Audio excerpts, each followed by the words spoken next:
welcome the Peach Bowl champions, the Indiana Hoosiers.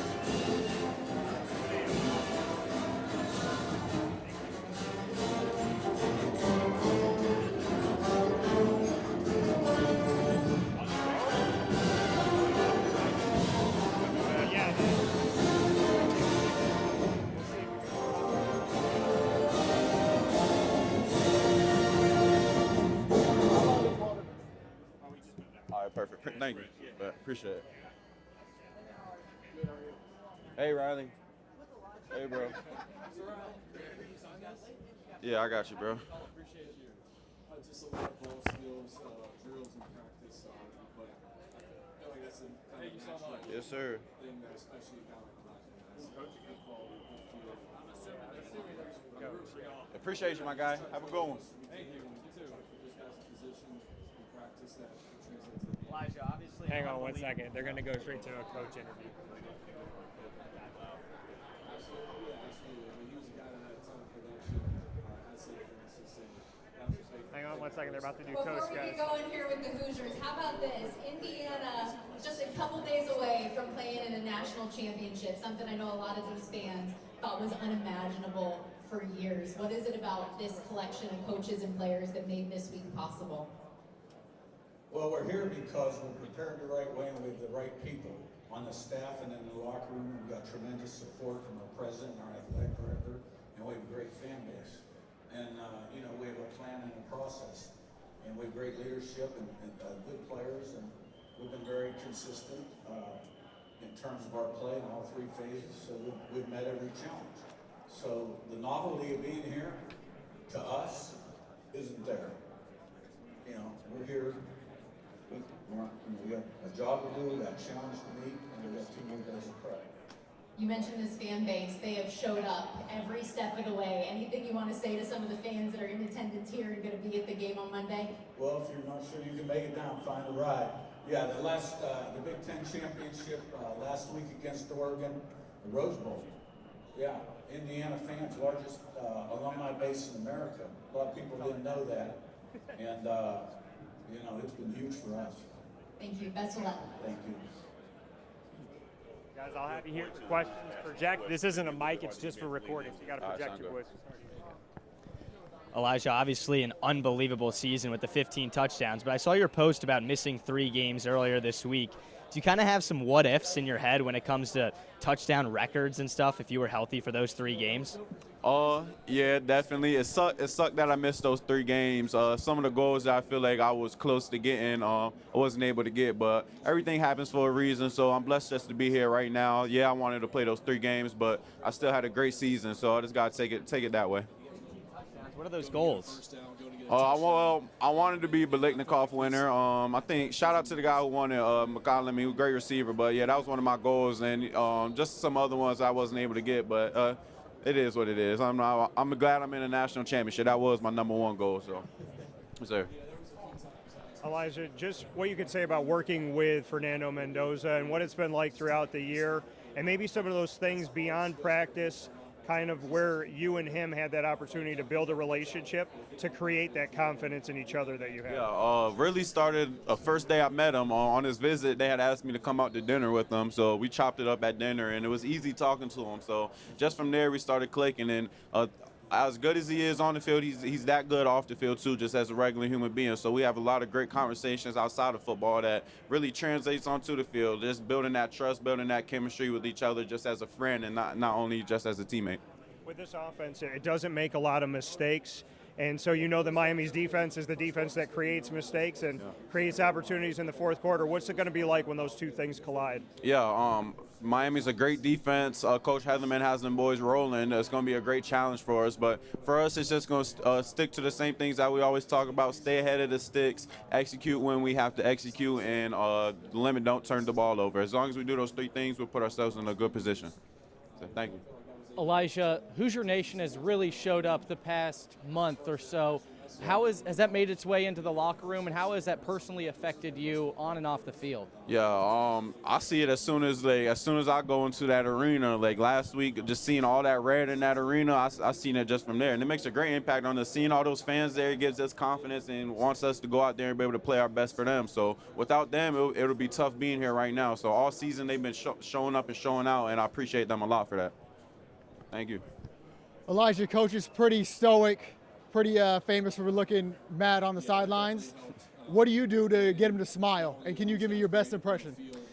I just try to crack some little jokes on him every now and then. Like we got on the bus today and he's in his suit. I'm like, dang, coach, you looking fly right now. And he gives me a little smirk or something. I've known him for a while, so I'm kind of comfortable like with joking with him now, maybe more than others are. But so it's not too good, not too hard for me to like try to make him laugh or something. And impression, I don't even know if I got a too good of an impression for him. Just if you ever go into his office, I wish I could kick my feet up right now. You're gonna see him with his feet kicked up on his desk, and he's just gonna be leaning back on it. And then you walk in there like, all right, he's about his business right now. I don't know what to say. So something like that. Appreciate you.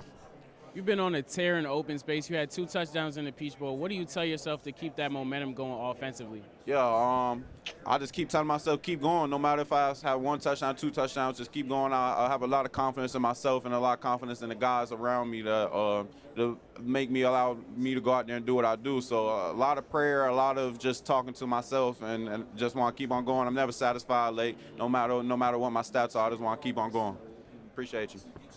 Going back to the connection with Mendoza, you two seem to be always on point, particularly on those back shoulder throws, those timing routes.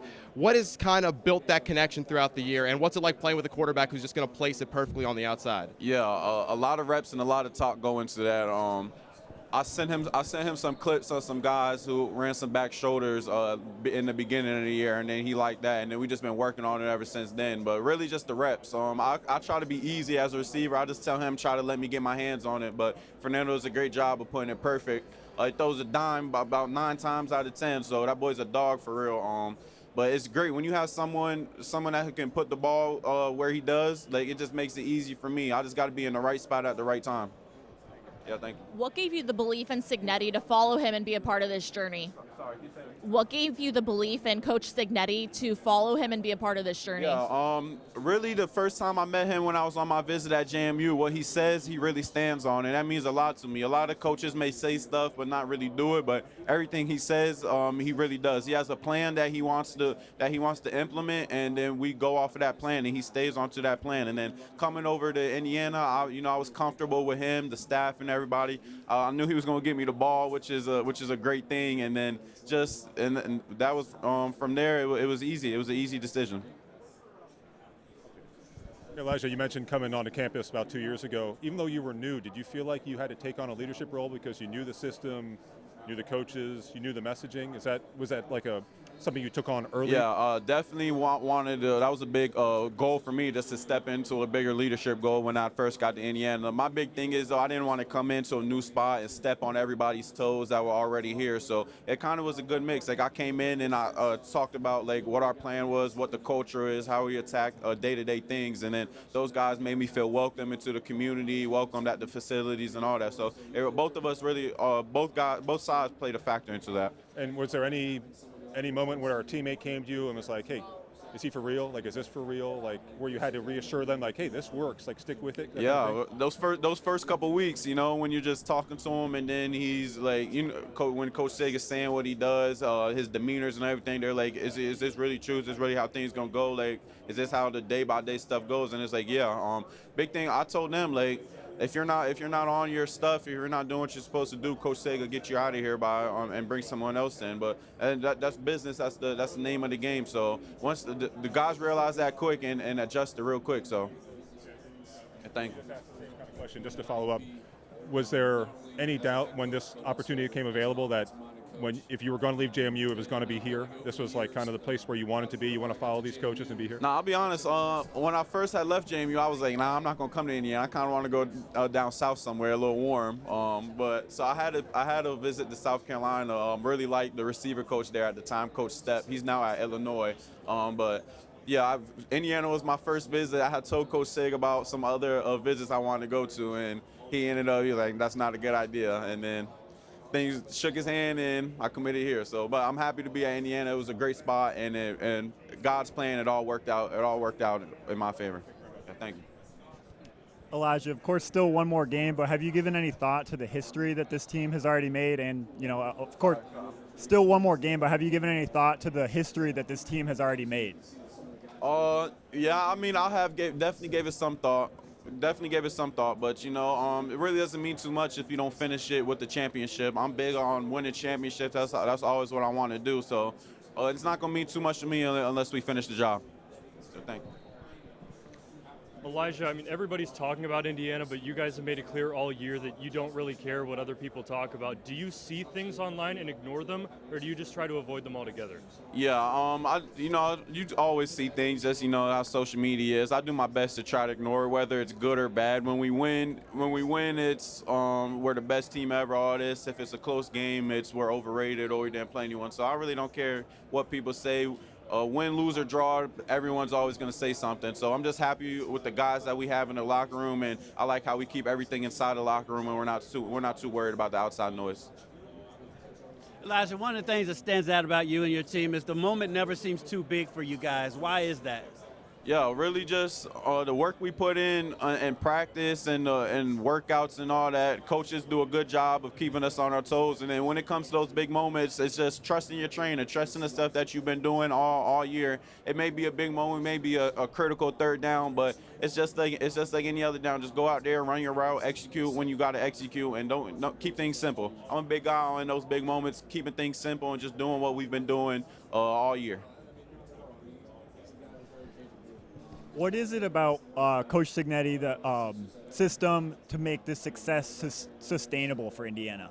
Yeah, I feel like just his plan. We don't practice long. He gets us in and out. We're practicing an hour 30, hour 40. We're working within that hour 30 and hour 40. But he does a good job of not making you feel like you're overworked. And workouts, Coach Derek Owens, our strength coach, one of the best in the game. He has a great plan for us. We're not doing unnecessary stuff like random bear crawls and all this stuff. I mean, some people might do it, so no disrespect to them strength coaches, but everything that they do has a purpose, and then we're not overworking. If they see that our GPS numbers say they're super high, the next practice they may cut some things down so our bodies can adjust. So really that's just the plan that they have and the way that they go about things.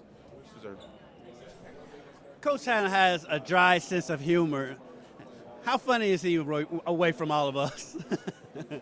I'm not gonna lie. One thing I like about him is the way you see him talking to the podium, talking to all you guys, is how he talks to us. So he keeps things the same. So, but it's kind of funny sometimes. It'll be a funny moment. He still kind of has that dry personality or whatever. Like I try to crack jokes with him every now and then, but you know when to talk to him and when not to talk to him, for sure.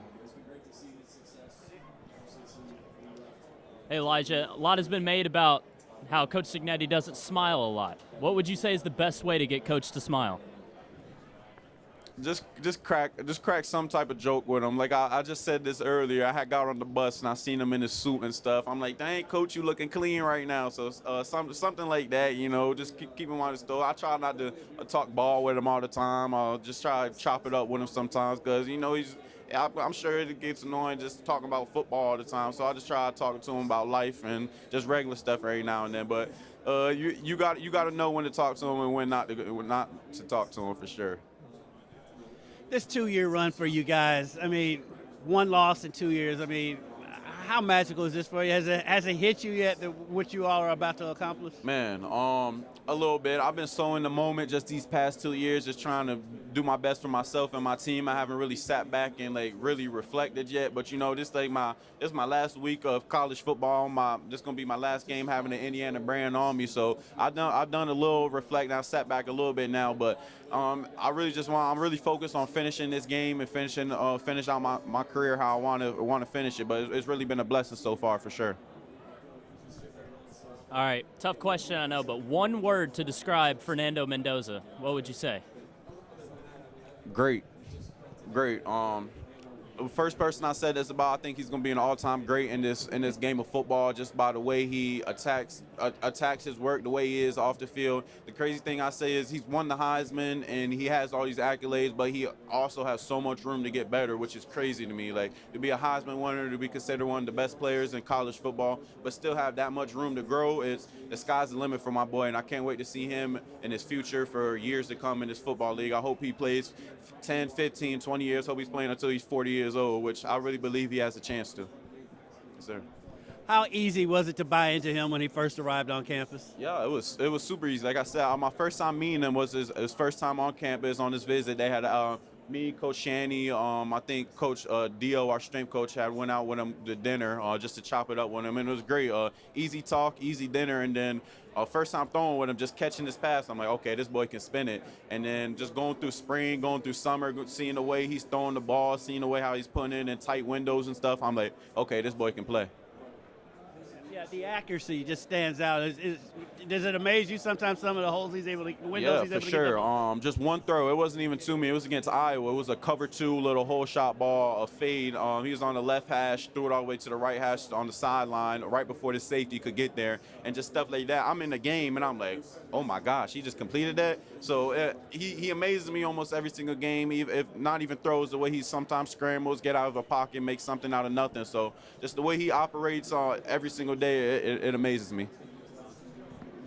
I guess to follow up on that, like, did you have a moment early on with him, whether it was spring ball, whether it was like winter workouts, whatever, where he did something that you just sort of thought, like, kind of to your point, a moment where you thought, okay, he's got, like, was there a first moment that you can remember where you thought this guy's got real ability? Yeah, he had spring ball. It was a scramble. It wasn't even a throw. He got flushed out the pocket, and he was on the left side, and then he ran down the sideline for about 60 yards, and you don't see that much against our defense. So I seen that. I'm like, and it's ones-on-one, stars for stars. And I see him do that. I was like, okay, this boy can run. Like this boy can run and he can throw. And then throughout the summer, we had 7-on-7s and stuff together. And I remember I ran one. It was like a little slot fade, but I kind of changed it up because I just seen open space, and then me and him were on the same page. And then not even talking about that or talking about that we could do that or something, but he hit me and it was a touchdown. And seeing stuff like that, just that he was on the same page as me, because I consider myself having a pretty good football IQ, and then seeing someone like him to be on the same page with me like that, and us not being able to even communicate something like that before, I'm like, okay, like he's official. But he's made so many throws, like so many moments, and throughout workouts, practice, and stuff that have amazed me. I can name a lot. That 7-on-7 was in the spring. Nah, this was like summer workouts, when no coaches are around and stuff, and it's just offense versus defense and stuff. Yeah, thank you. Elijah, what is it about Coach Signetti's talent evaluation that you think stands out? I mean, obviously brought all the JMU guys, but even before that, what do you think he saw in you?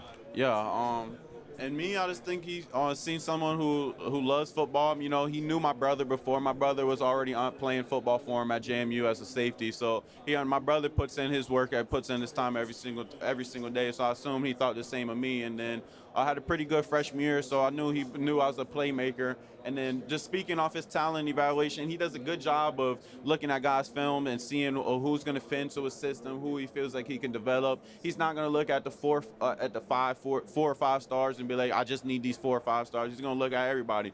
I just seen not too long ago he signed some FCS corner that just transferred over there. I forget from what school. So he goes through all levels, and that's a big thing. That I feel like a lot of coaches could do, not just look at the stars. Look at guys' tape. Tape speaks more than anything to me. Tape speaks more than your test numbers. Tape speaks more than a lot. Like if you're putting it on tape, then I feel like it can translate just to anybody. And they do a great job of watching tons of tape every single day and evaluating what can fit in their system and what can't. So.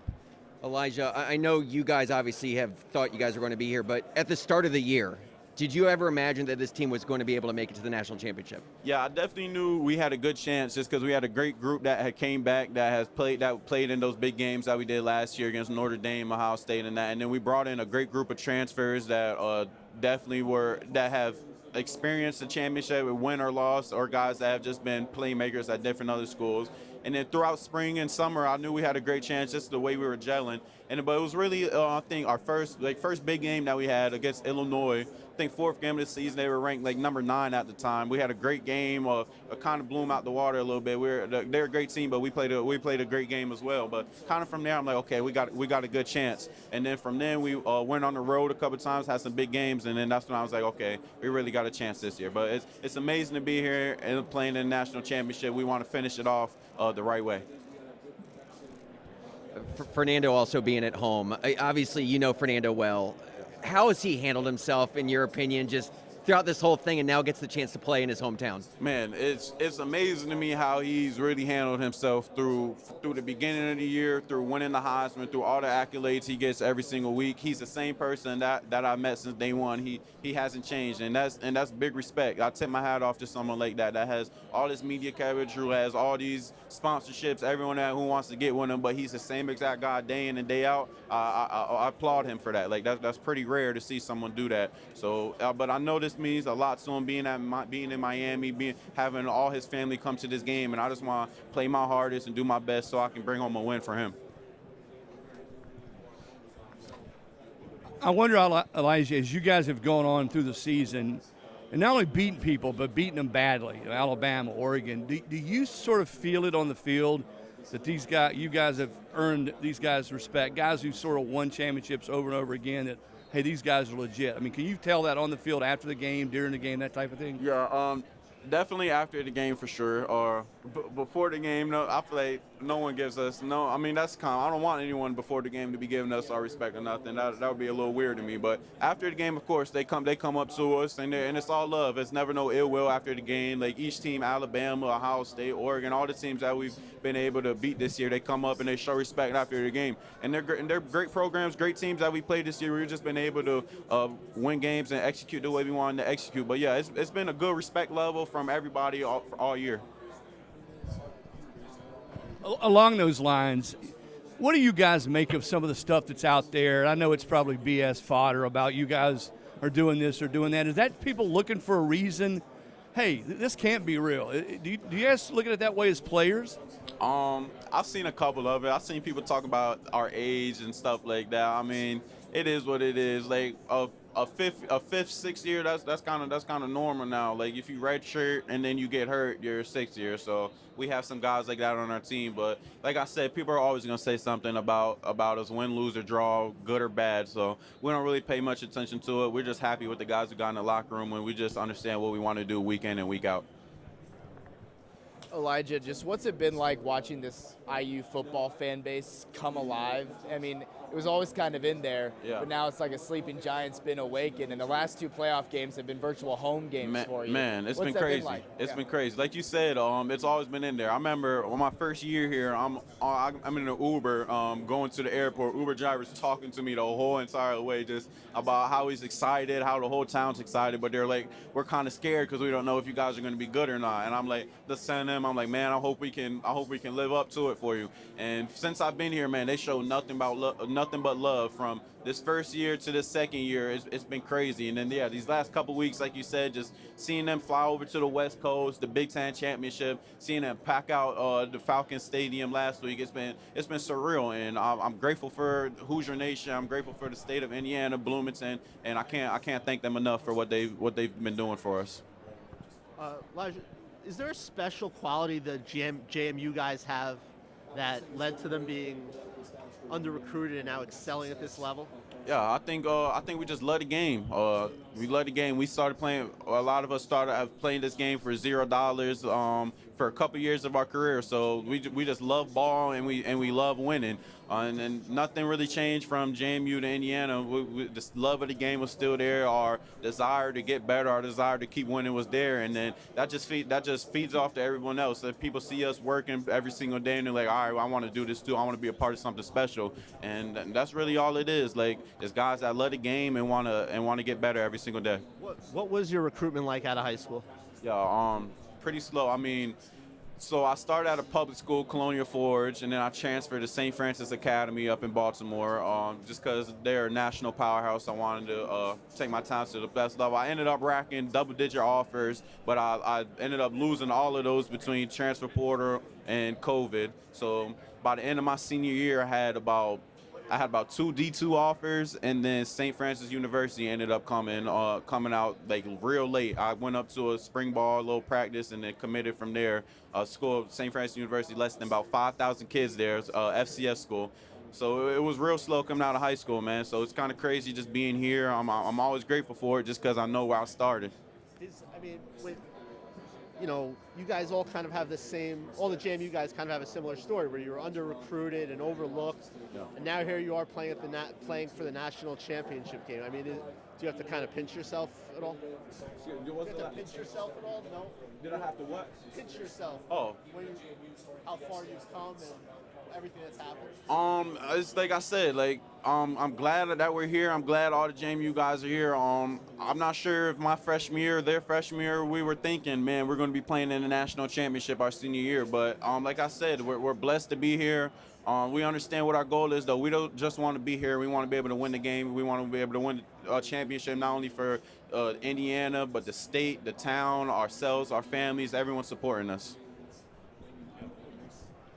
Why did you lose all those scholars? You said COVID just sort of wiped all those offers out. COVID, transfer portal. I kind of took long to commit, and then my spots filled up. I remember at one time I wanted to commit to Liberty. I ended up trying to call the head coach, and then no response. Telling him I wanted to commit. And the next day I seen the receiver ended up committing, so I was like, all right, my spot was over. And then from there, like I could show y'all hundreds of emails, Twitter DMs of me just emailing coaches, emailing JUCOs, getting no response. I joke around with some of the JMU coaches at sometimes. I'm emailing them and they're not responding. So I joke around about them with that. But it happens. I'm glad my story is the way it is, and I hope it motivates younger kids to keep going. No matter if you have 1 scholarship, 20 scholarships, or whatever, just keep on going. All you need to do is put the work in every single day, and then you'll have a chance. Did you make any money before you went to JMU in the NIL world? Nothing? $0. I made $0 at JMU as well. So, yeah, my first, you get a little stipend. It was about $250. That was about it. So the most you ever made at JMU was $250. Yes, you can. Stipend, is that like once a month? Or? Yes, once a month. So the regular college stipend that people I've always got. That's all I got, and that was about $250. So. A month. Yeah. Did the JMU guys talk to each other about, hey, we should all go to Indiana together? Was that stuff?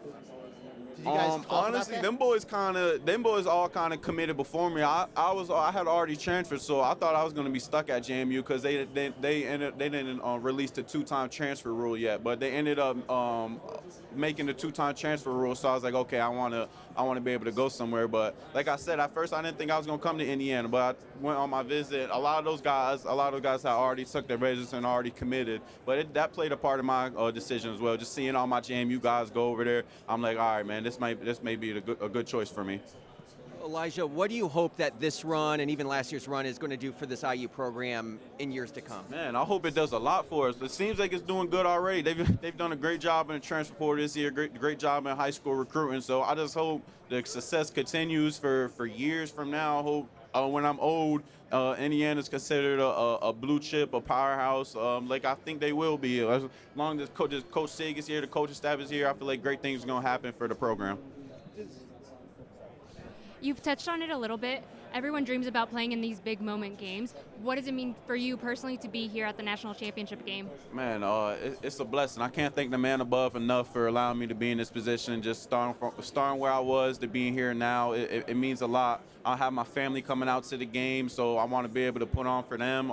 They're my rock. They're my support. Everything I do is for them, but it's just amazing. Like to have my teammates here. Like I said, it's my last week of college football. Like 4th year senior. Like I've had a lot of great moments in my college career, but like playing in this national championship, winning the national championship will be number one, no doubt. So I'm blessed. I'm blessed to be where my feet are. I'm blessed to be talking to you guys, and I'm excited for the things to come.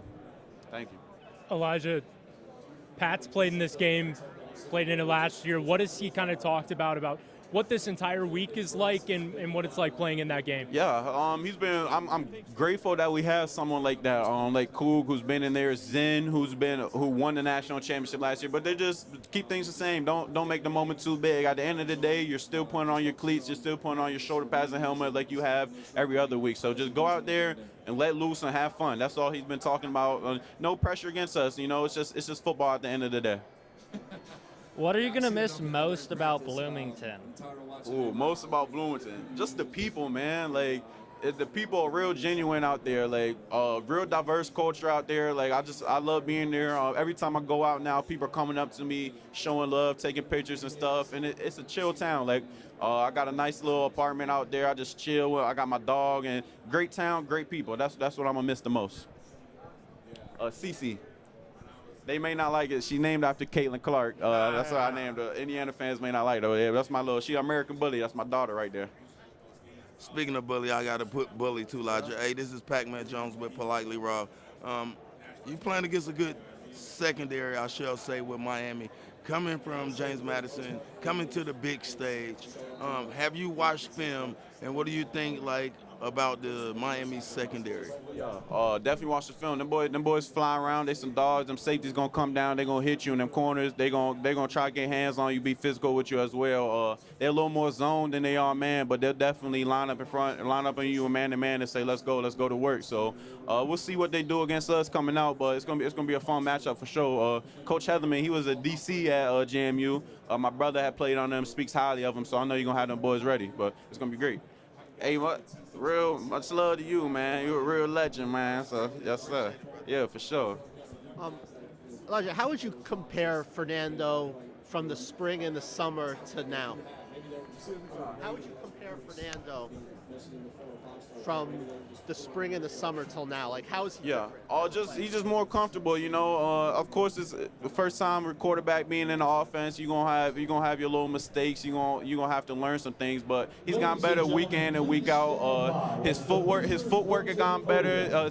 Being in the pocket, stepping in the pocket, understanding coverages, understanding his first read, second read, third read, where he needs to start. It's been getting better every single week. Coach Whitmer is a great quarterback coach. Has done a great job of getting that boy right. But Fernando puts his time in week in and week out. So that's really all it is. I knew he could spin it. I don't know if he was gonna be the Heisman or not, but I knew he was gonna have a chance just by the way he threw that ball. And then we had a great O-line, great playmakers around him, so I knew he would have a chance for sure. Thank y'all. You have a good one. He made a good move to go to St. Francis, which got him a scholarship to St. Francis University in PA. And actually from there, he worked with one of my former college teammates and roommates, Marco McClure, was offensive coordinator there. So when Sarratt went into the pool, I called him and he gave us a glowing recommendation. And everything that he told us was spot on and became true. But yeah, I feel like we do have quite a few of those guys that were under-recruited, had to take the path less traveled to get to this point. And it's definitely a little bit of a chip on their shoulder mindset, but now they also have the confidence that they belong. And that not only that do they belong, but they're some of the best at what they do. Everybody, just a reminder, it's not a mic, so you got to project. He can't hear you. This is just for recording. Hey, DeAndre, you grew up just a few minutes from Hard Rock Stadium. Do you have any specific memories or anything that stands out from your time, like going to Dolphins games or anything like that? Definitely. I feel like I watched a lot of games get played in that stadium growing up. I would say it's definitely a full circle moment just to be in my hometown. And a stadium I grew up 5 minutes away from. I drove past that stadium probably every day going to school and things like that. So it's definitely a full circle moment for me. AD, Pac-Man Jones, that first play against Oregon, I can tell you watching film. You back home right now watching film. I'm quite sure you got a couple plays you're going to jump. But the question that the people want to know, did you know that route was coming last game, or was that instinct? I actually didn't know that route was coming, but I do watch film. I know how to read quick game. My coaches talk about it all the time. 5 out, the ball got to come out fast. I seen it stem and I made a great break on the ball. So I would say that's a little bit of film study and knowing schemes and knowing the quarterback we're going against. It's definitely just a blessing just to take advantage of that opportunity. A lot of people will drop the ball or something like that. So I'm just blessed to even take advantage of that opportunity and have that effect on the game. D'Angelo, I know you talked a little bit about coming back home, but how surreal is it to know that you are here? And at any point, do you feel yourself having to hold back, like from getting too relaxed because this is what you're so familiar with? I honestly, I could not hear you. I could not hear you. I'm sorry. Okay. I could not. Being back home, do you feel like you have to hold yourself back from getting too relaxed? Nah, I feel like I have a great mindset, a great head on my shoulders, just to know that I can't relax in this situation. Just got to be prepared. It's going to be an important game, but not make it bigger than what it is. We got to treat it like another game and keep the same standard each week. You had the pick six last week. The team has 5 first drive interceptions over the course of the year. As a group, how is the film study and preparation like to put you in a position to go and make that play in that first drive? I would say it starts with our DC, Coach Brian Haynes. He keeps us in the right position, and he has a great scheme for us as well. But as far as players, we do a great job on watching film, knowing concepts and knowing tendencies as well. And I feel like we do a great job of doing our job, and then the ball comes to us kind of like that's just a testament to our coaches and the positions they put us in. Thank you. D'Angelo, what's it like to play for Coach Cignetti? It's honestly great playing for a legendary coach like that. I feel like he's one of the best in the game. Just to learn from everything he goes by and his standard that he keeps, and just how it molds you as a man. I just feel like it's just a blessing just to be in his presence. What does Fernando Mendoza mean to this team? Fernando Mendoza is the heart and soul of this team. We wouldn't be here without him. He keeps this team going. He's just the leader of this team, and we wouldn't be here without him, honestly. Yeah, D'Angelo, sorry for my voice. Malachi Tony was talking about neighborhood games here in Miami and how big they are to guys who played in them. Give us an example, those of us who didn't grow up here. Tell us about neighborhood games and what that's like in Miami. Yeah, those, like you said, neighborhood games are big in South Florida. I feel like all kids growing up, that's all we know is football. So, like, we got, like, maybe a park that is, like, from another state probably won't have like that many people there, but our games here in South Florida for Little League, it's a lot of support. I would say it's like at least 5,000 people on the park just supporting kids. So I feel like it's a big thing in South Florida, and it definitely has the support of the community. And you played quarterback when you were a little kid? Yeah, me and Malachi played quarterback as well on the same team. Why'd you switch? Just growing up, kind of had to make a decision between quarterback and defense. I played both, so I always like defense a little bit more. Everyone who plays football dreams about playing in big moment games like this. What does it mean to you personally to be playing here at the national championship game? Yeah, it's definitely a moment everybody dreams of. I feel like it's just a blessing just to have this opportunity. I feel like everybody wants to be in this game. It's just a blessing, honestly, just to have this opportunity and with the group of guys that I'm with. I'm just ready to take full advantage of it. D'Angelo, so how many of the current Hurricanes did you play with or against as you were growing up down here? Can you say that again? How many of these Miami players do you actually know from youth football? I would say it's a good group of them. Josiah Trader, I went to high school with. Malachi Tony, I know. It's another group of guys like Chance Robinson that I knew playing Little League ball. It's a lot of them, honestly. I couldn't really give you a count, but it's at least probably 10 of them. D'Angelo, I don't know if you answered this question already, but is it sort of surreal that you're coming back to Miami to play at Hard Rock Stadium, where I'm sure you've been to as games as a kid to see the Dolphins, to play for the national championship? Yeah, it's definitely a full circle moment for me, just to play in this stadium that, like I said earlier, I drove past every day to go to school, and I watched Dolphins games in this stadium. It's just definitely going to be a full circle moment, taking it all in, but I have to treat it like another game as well. Hey, D'Angelo, to follow up on something you were talking about a minute ago, Fletcher and Tony were talking about this. Do you remember the first Little League team you were on, the name of it? Washington Park Buccaneers. So I actually played like Malachi Tony was 3 years under me, but we played on the same park and we played the same position. Same team. Yes. Same team. Yeah. Can you put in perspective for people who aren't from South Florida what those games are like, what they mean to the community, and the pride that you kids haven't come out of that system? I mean, being in South Florida, Little League games are like literally like almost the same as high school games. Honestly, it's a lot of people out there. They got a lot of support from the community, not just parents. Everybody goes out there, watch the games, and support. I would say it's a big thing in South Florida, unlike like other states. D'Angelo, after the Peach Bowl, Fernando talked about the fact that in high school you picked him off. Just go back to that moment and that interaction and just what it was like to go up against him. Yeah, it's something we joke about all the time, how I picked him off. I kind of baited him into throwing something, but we had a great D-line, got pressure in his face. He kind of just threw it right to me, but we joke about it all the time. He actually tried to tackle me as well. He missed that, but it's just great to have a quarterback like that to go against in practice now. It's definitely something we joked about when he first got here. And D'Angelo, for you, when you look at Curt Cignetti, I mean, you believed in him once and you believed in him again. What is it about his message, his style, his leadership that you feel like has brought success to James Madison and now potentially a national championship to Indiana, at worst, a national championship appearance?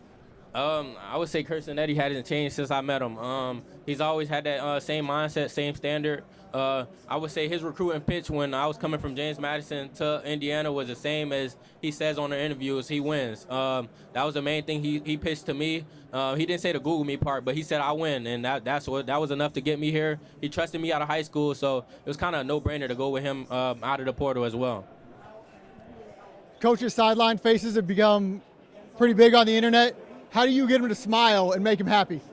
Cignetti, I would say just make plays. I would say that's the main reason to get him a smile. Other than that, you're not going to get him a smile out of him at all. Probably at the end of the game, in the win as well. Make plays and win. Can you give me your best coach face? I tried in a other interview, and I look crazy, so I'm not going to do it. Fonz, I know you've been asked this question a million times. You make that first play against Oregon. How loud is it in the arena, and what's going through your mind as you reach the end zone? It was extremely loud. Probably the loudest I heard the stadium, honestly, because it's being in a dorm and the noise being trapped in. But it was all Indiana fans as well. Like they called it Indiana at that point, but it was good. They was going crazy. It was definitely a tone-setting thing to do. D'Angelo, Coach Cignetti has talked about how this has been his best team at executing his message. What is it about the experience and maturity level of this unit that allows you guys to do that? I would say the experience of this team has made it what it is today. A lot of teams, they get comfortable with wins, like big games like that. We're the type of team to take one game at a time and not dwell on our success, knowing that the next game is the biggest game. So I feel like our experience helps us with that, with moving forward from success and not letting it get to our head. Things happen for a reason, I get that. But could you have been a Hurricane? It was definitely a possibility out of the portal. I definitely was setting up a visit to the Hurricanes, but Indiana came in and grabbed me. We saw the viral moment after the Peach Bowl where an Oregon staffer gave you the ball from your pick six. What did that moment mean to you?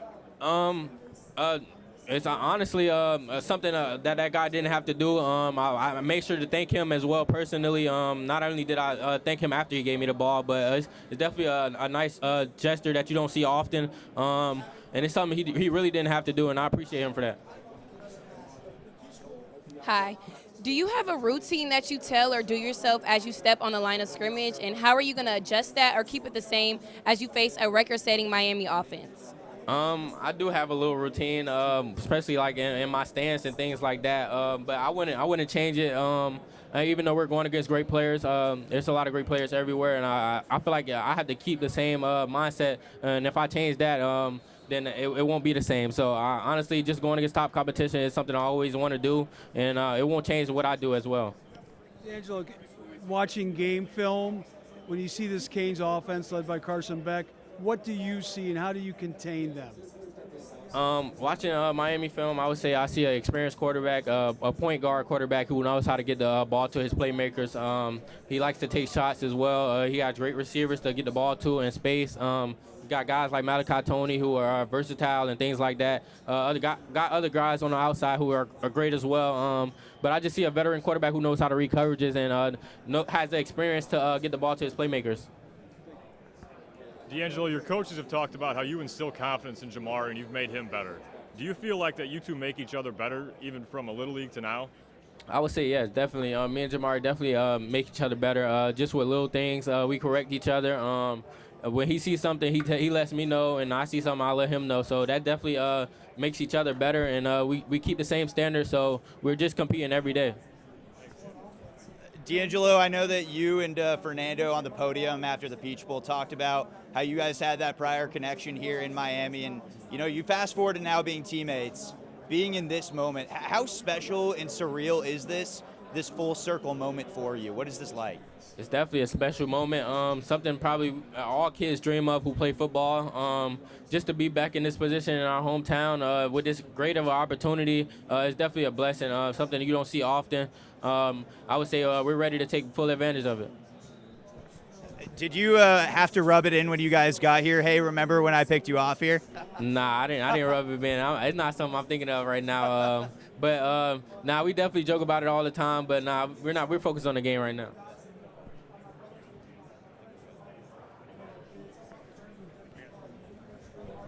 Just simply, what does it mean to get to this point and be a part of this turnaround for Indiana? It means a lot. Just to have this effect on the community in Bloomington. Just to see the support grow throughout Bloomington as well. Just to have this, honestly, I didn't know how much we were affecting Bloomington until last game. I had multiple fans come up to me and just let me know, you don't know what you're doing for the community, and it's just a blessing just to have that turnaround. And then going up against the wide receiving core of Miami, what challenge do they present, and in particular Malachi Tony? In particular, Malachi Tony, I would say he's a versatile guy. He has no weaknesses in his game. He's a guy who they get the ball in space, and he can make you miss at any time. He has great contact balance, I would say. He's versatile, like what I said. He can throw the ball as well. He poses that threat as a quarterback. But he's just a guy who has no weaknesses. I would say that's what separates him. And then they have a guy, Carson Beck, who gets the ball to his playmakers on the outside as well, with great guys who can make plays on the ball.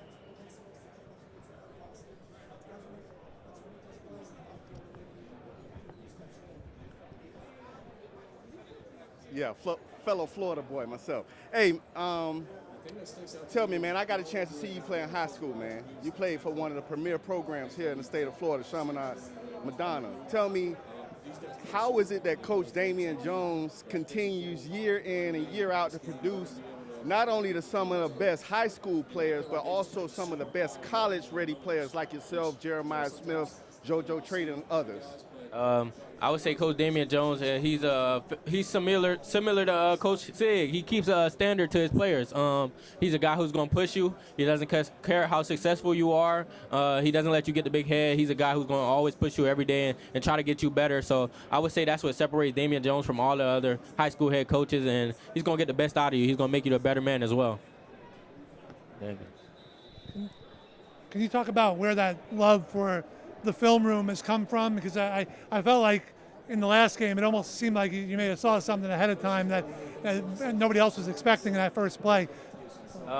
Yeah, definitely. I feel like as a cornerback, going to good competition, you got to be in a film room just to get a jump on the ball and things like that. But I would say that play particularly, I read quick game, read the quarterback eyes, knew the ball had to come out fast in that moment, and I just made a great play on the ball. I would say I didn't know that route was coming, but I could say I knew the ball had to come out fast, and ended up being a great play for me. Thank you.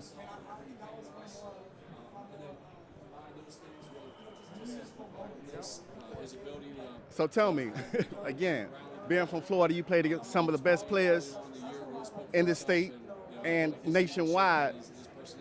How do you feel being almost a two-way player, man? You know, how do you feel like they need to level more of your playing abilities on the other side of the ball? I feel like it's definitely you definitely have a coach that to trust in you to put you on the other side of the ball, and that just says a lot about what they think about me here. And Coach Signetti trusting me to put the ball in the defensive player's hands. Somebody who doesn't get reps at it that much. They just have to have extreme trust in you. But it's definitely something I want to do. It's fun to do as well. So yeah. Have you allowed yourself at all a moment to kind of think about what that might feel like on Monday night if things go the right way for you? I mean, I haven't really thought about it. I'm just focused on winning the game, and after the game, then Lord knows. If you could add or change one rule in college football right now, what do you think you would add or change from the way it's currently set up? That's a good one. I would add a rule to challenge penalties, because like a lot of penalties are like questionable. So I would say a rule to look over a penalty.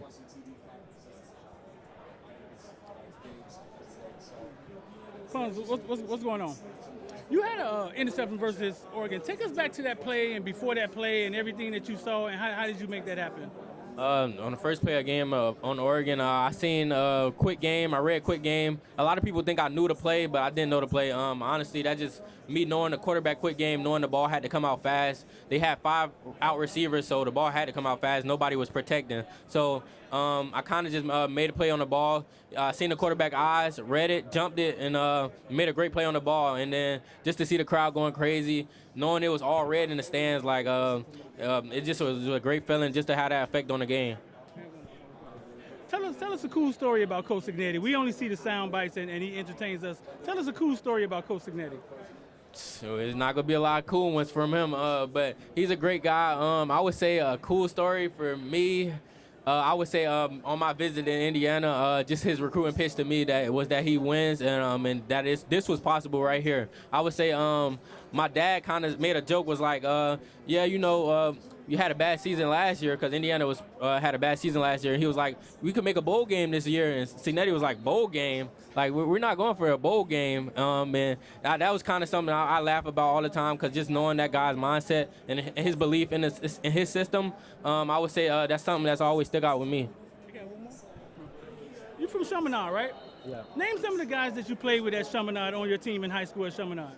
On that team? Yeah, on that team. Josiah Trader. Who else from Chaminade on the team? I know. Some of them period from anywhere. From anywhere, I would say Josiah Trader, J.J. Smith, Kenyatta Jackson, Dwayne Thomas, Edwin Joseph, C.J. Bailey. We had guys everywhere. Bullet. We had guys everywhere. So I'm not gonna lie, I could keep going all day with that one. What's up, man? How you doing? Mm-hmm. I've heard so often about how you never allow a catch in practice, whether it's spring camp and fall camp. Have you ever been on the bad end of a Sarratt mossing? I've definitely been on a bad end on that one. That's a guy who could make extremely good catches. We compete every day, I would say. But that's a guy who's going to make crazy catches on you. But definitely been on the bad side of that one before. Why do you think he's so good at that? Like, he's got strong hands, late hands, but like, what is it about him that makes him so good at doing that? I would say he's just a strong-handed guy. I would say he's a sure-handed guy as well. He's something that he works on after practice every day. Every time I walk past, he's on the jugs machine. Guy has, I don't know if you ever shook his hand, but his hand's huge. So I would say that's probably what makes his hand so strong. Do you remember when you saw him moss someone for the first time? Yeah. When was it? I think it was my first year at JMU, fall camp. I seen him go over somebody's head, and I was just like, whoa, that guy's different. Yeah. Appreciate you, D'Angelo. Thanks. D'Angelo, in the times when you guys go good on good in practice, do the back shoulder throws annoy you as much as they annoy opponents? Definitely. It's something it helped me defend it in the game though. It's definitely great to go against guys like Sarratt and Cooper and things like that. Guys who are pros at doing that. But it's definitely annoying as a DB to guard a back shoulder fade. D'Angelo, I've got two for you. The first, just what's it mean to be back here, and have you dreamed about hoisting a trophy here in Miami in particular for you? It's definitely something I dreamed of all the time. It's just a full circle moment just to be in my hometown and have this great opportunity in front of me. But definitely dreamed about that, but I'm just trying to make it come to reality. And second one, I know you've been asked this already. D'Angelo's Pond in Bloomington, Describe when you found out about this, and now to have a pond named after you, at least temporarily. It definitely was a surreal moment just to know I have a body of water named after me. I feel like that was always a joke that was being made, but I never knew it was coming in reality. It's just a blessing just to have the people of Bloomington behind me, to have that type of support. It just shows that we need to do it for them. You've made some amazing plays this season. Do you have a favorite one? Yeah, I believe I was asked this before the Oregon game, and I said the Alabama play, but now I have a new one. So the Oregon play was my favorite play. I would say Oregon pick six was my favorite play. D'Angelo, we know this Miami offense is going to try to grind the clock, have 15 play drives. What are the challenges for you guys to make sure that doesn't happen? Just to everybody do their job. Yeah, they're going to try to grind the clock. They have a great O-line, great receivers on the outside, great quarterback as well. Just to everybody do their job and just bend but don't break if we get to that point, and just make plays. D'Angelo, I wanted to ask about your coach and his phone a little bit. So do you ever text with him? Like, is he a big texting guy? No, he's not a texting guy or calling guy. But I wouldn't say he's an old school guy. Like, he probably doesn't even be on his phone like that. But he'll text me every now and then, but he's definitely not a social guy. So even when you were getting recruited, like, how would he contact you? Yeah, if he was to contact me during recruiting, he would just call my phone. I feel like that's the simplest thing for him. Yeah, fair enough. And is he the type of person that, like, you've ever heard him listen to music or, like, blow off steam or anything like that? 'Cause, you know, what we see is just so locked in and so focused all the time. But, like, do you ever catch glimpses of him, like, relaxing? I caught glimpses of his reaction. I've been in his house, so I seen him in his house. He's a regular guy, normal guy. He's a fun guy, honestly. He got like a legendary chair. I call it a legendary chair. He lays in. It's like a green chair, but you'll see him kicked up in it. He'll be relaxing. One of those, like, lazy boy recliners? Yes, Okay. yes. I heard he had it for a long time as well. So, but you'll catch him just laying in it. They got like little memes going around with it as well. Nice.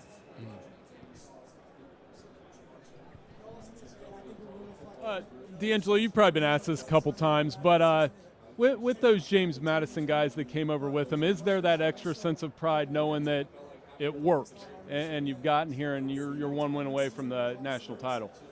I would say it's definitely a pride thing with those group of guys. Knowing where we came from, we felt like we always had something to prove, and I feel like it's just another step for us. But just as a team as a whole, we've always kept that same standard all year, and it's just going to be it's just a blessing just to have this opportunity and take advantage of it. And was there something when Kurt when he was recruiting you, what do you remember about like his initial evaluation of you as a player? Out of high school? I would say out of high school, his evaluation of me was just straight off of film. A lot of coaches looked at size and things like that. He was not a coach that did that. He was one of the coaches who wanted the best players, and he was a guy who trusted me out of high school, and he played me as a freshman, so that just showed that he was a guy who played the best players, and that's what I wanted. I just wanted an opportunity, and he gave me that. D'Angelo, what do you hope the country, as you guys keep this run going, what do you hope this country is learning about the IU program, and what do you want them to take away about the Hoosiers?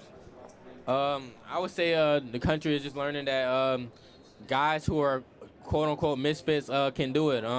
Anything that you put your mind to, that you can do it. Doesn't matter what people see you as or how talented people say you are. If you work hard and you pray on and do your job, anything is possible, honestly. D'Angelo, I didn't know you were from Miami after the Peach Bowl, so now I'm going to ask you the same question that I asked Fernando. How full circle of a moment is this for you, and what does it mean to be back home? It's definitely a full circle moment. I believe I said this earlier, like just to play in a stadium, I drove past every day going to school. I would say is just to play in a stadium. Also, I watched Dolphins game and as a kid, I would say it's definitely a full circle moment for me. And then your coach said that you're probably the best player that he's been with from start to finish throughout your career. Can you talk about what it means to hear that from him and your relationship with him? Yeah, I can't even say enough about Coach. He trusted me out of high school for that type of trust from a coach to play you as a freshman as well. It just says can't say enough about him. Great coach, he gave me a great opportunity, and I wouldn't be here without him. Hey, D'Angelo, everybody's trying to find something to criticize about Fernando Mendoza in a joking way, obviously. As a defensive guy, have you ever got into it with him on the field or at any point, or is there just seriously nothing wrong with this guy? I would say there's nothing wrong with him. He's a competitive guy.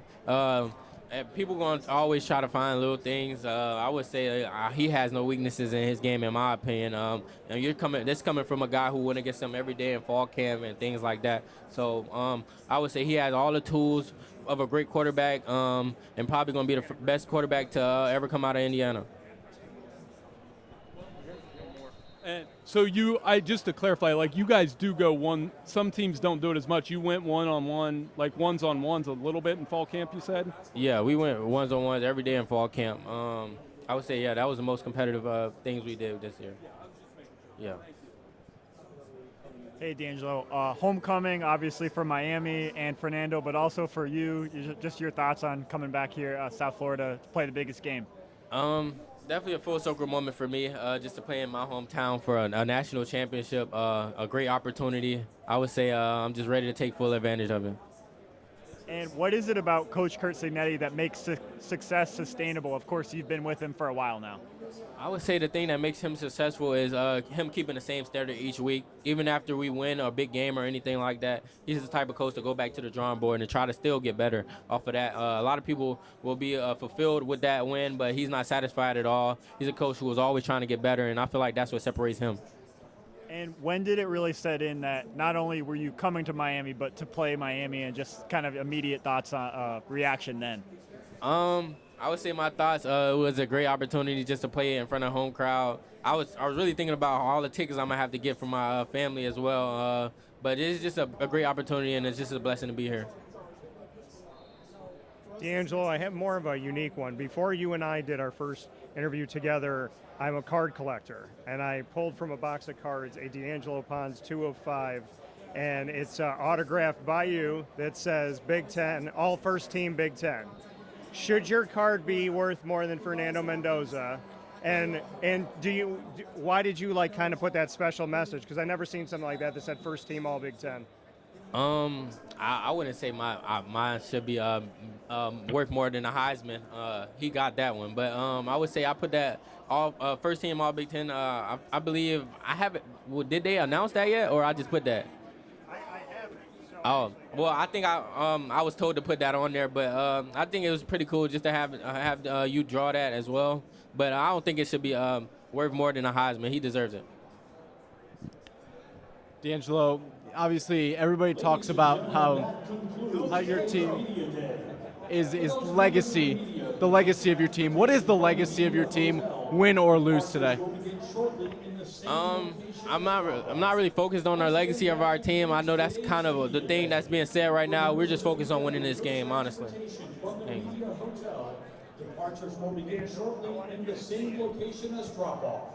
Pretty cool. That's pretty cool. Yeah, so I pulled it right after Christmas. And then you and I hadn't spoken, and then I looked back at the card. We're going to close this thing out as the Hoosiers head back to their hotel with Aiden Fisher. And we were just talking about how close this team is. What has this ride been like from your perspective? It's been so special and fun to be a part of. These guys are really